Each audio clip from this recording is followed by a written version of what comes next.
Hey, welcome back. It is winter time at the time that I am recording this because it is cold in Michigan. Welcome to January.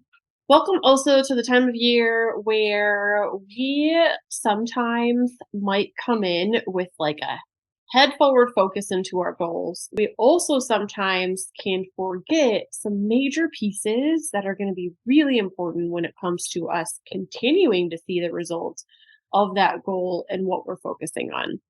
I am not going to talk to you about New Year's resolutions today, but I am going to talk to you about some of the things that I see often when it comes to clients and who is seeing the most success and the people that we do run into that are going to struggle in fully seeing the success that they want and that a real turn of mindset comes into play. And it's a really annoying thing because I think a lot of people say mindset and it can almost be taken in a toxic way of like, well, I just have to convince myself to be positive, or I just have to convince myself that it's all good. And that's not what we're talking about here. What we're talking about is truly making a shift and your thoughts and your beliefs and the way that you approach yourself and changing the narrative, because we are called to change generational narratives. And this is not a let's be angry about, the way that our moms treated our bodies, etc. This is a though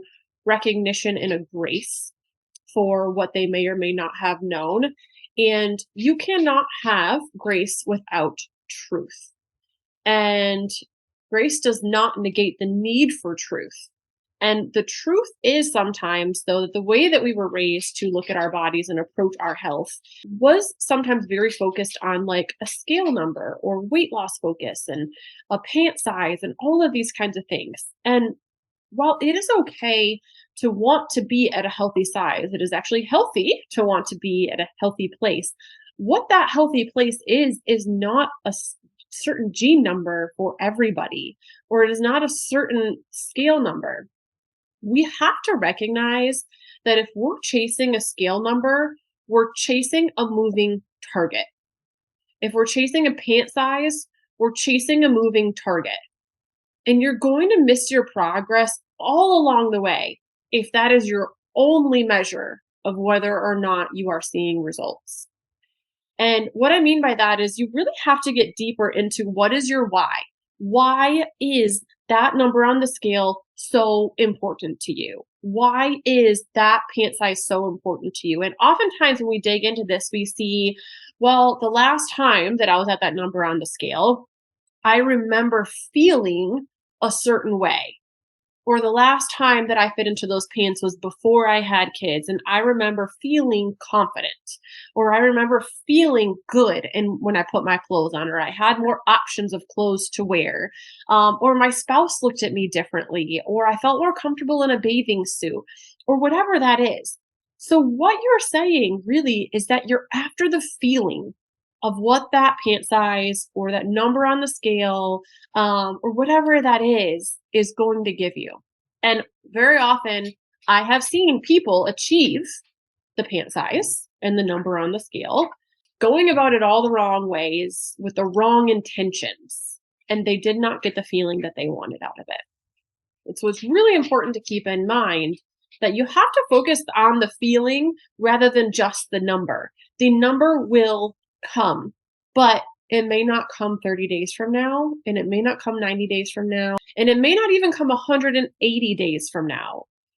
But if you are aligning your actions around how you want to feel, you are going to feel yourself getting closer and closer and closer to it. The biggest thing that can occur is when we're focused on the number on the scale and 90 days in, we're not at that number on the scale. We could be feeling amazing, but we're going to still think that we're failing because the number on the scale is not yet achieved. And you can take this in any place of your life. You can take it in a lot of things. I've seen a lot of people achieve a certain financial number and get there and think, not this. This is not it. I achieved this amount of money and I still feel the same as I did when I was making half of this. It's the same thing for the number on the scale. I've seen a lot of people say, I thought I needed to weigh 140 pounds to feel the way I wanted to feel in my skin or have the confidence that I was hoping for. And now I've achieved that number and I'm still picking apart my body. And I'm still not totally confident in a bathing suit. And I still don't love the way some of my clothes fit. And I'm still highly critical of myself. One of the toughest things that we have to learn along the way is not how to eat. It is not how to do the workouts. It is not when to prioritize these things because that stuff is honestly the easier part.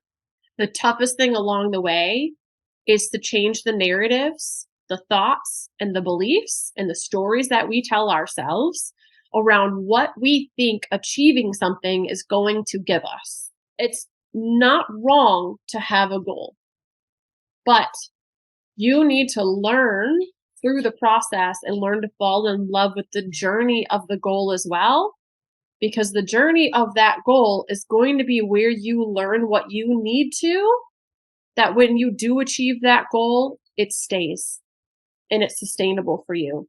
The journey to the process of achieving that goal is going to be where you learn what God has been trying to get you to learn in all the other times. Otherwise, we're just repeating the same cycle, expecting a different result.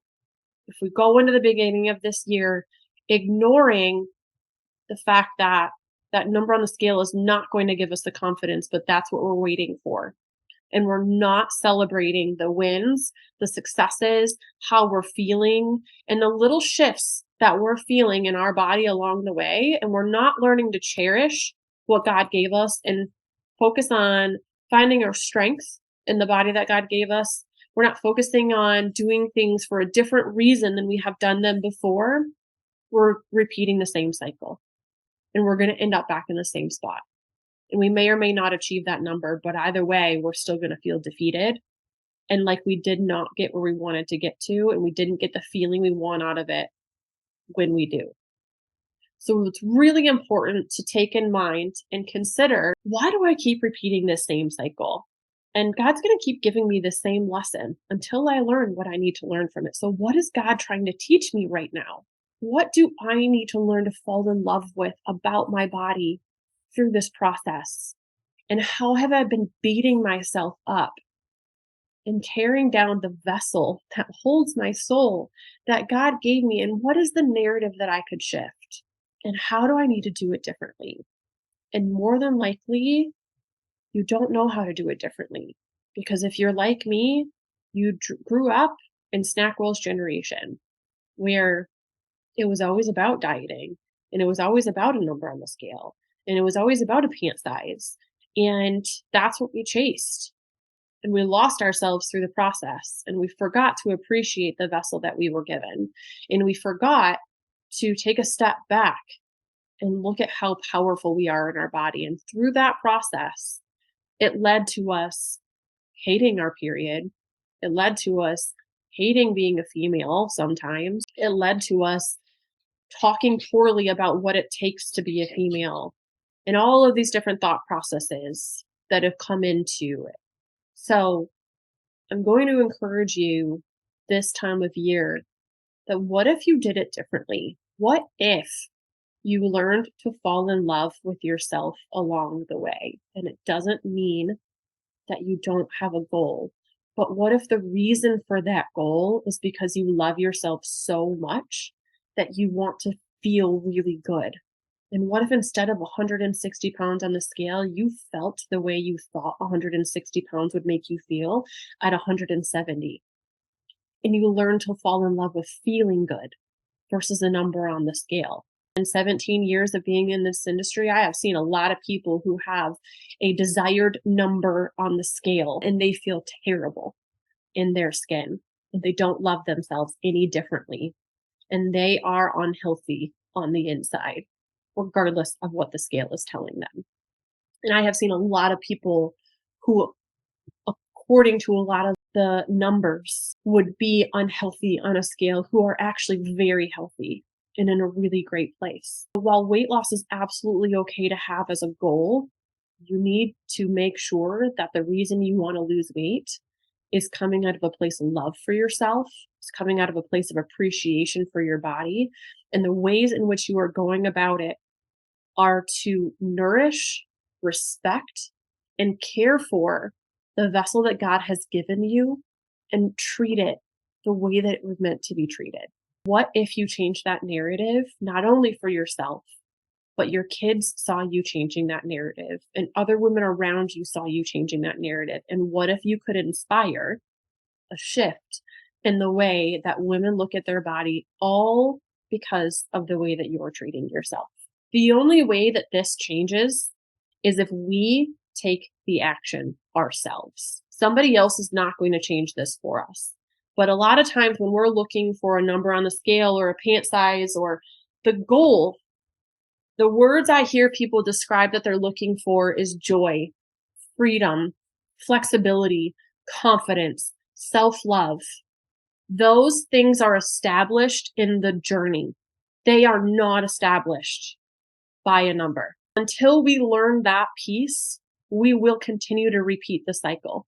Until you get support and doing it differently, you will repeat the cycle because it's the only way you know. And there's no shame or guilt in that, but there is acknowledgement and there's giving yourself grace and holding the truth that I need support in doing this differently. I don't know any different because this is what I've been conditioned to, and we've probably been conditioned to it in ways that we don't even realize and that we're going to realize along the way. And it's giving yourself the grace as you learn those things, but upholding the truth that you need to do it differently and respect yourself differently than you have in the past. This is one of the hardest lessons that I've had to learn 10 years ago when it came to treating my body differently.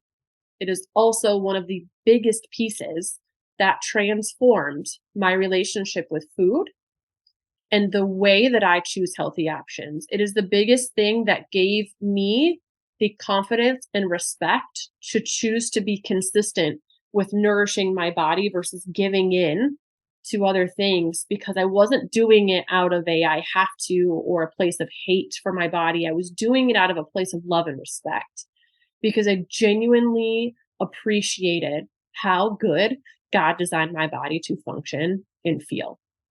And I genuinely fell in love with feeling that way. And because I fell in love with feeling that way, even though the number on the scale wasn't there yet, I'm telling you this from a place of being 10 pounds heavier than I was at my leanest, but I also felt my worst. I am 10 pounds heavier and I feel better than I ever did. So I am telling you this from someone who had to learn it the hard way and works behind the scenes with our clients to help them navigate that for themselves. If you're in that place where you feel like you really want that support, our membership is the first and best place to begin. These are where we're going to have the deeper conversations around how do you nourish your body differently?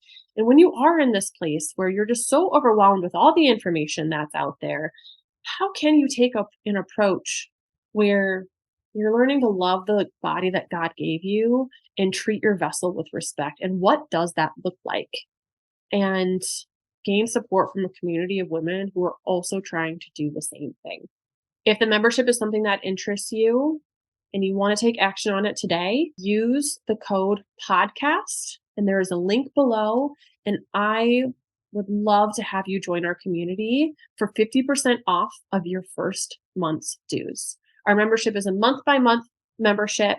It includes many aspects of health that are influencing how you're feeling in your skin, including conversations and guidance by our practitioners on application, including other pieces coming in to help us manage our stress, exercise programming done for you in the way that your body specifically needs it done for home or gym, as well as a community chat led by myself and my practitioners to help guide you on your way. Or you can use the link below and you can schedule a time to chat with me to see if this is the right fit for you. Happy January, happy 2024, and I cannot wait to support you on this aspect of your journey.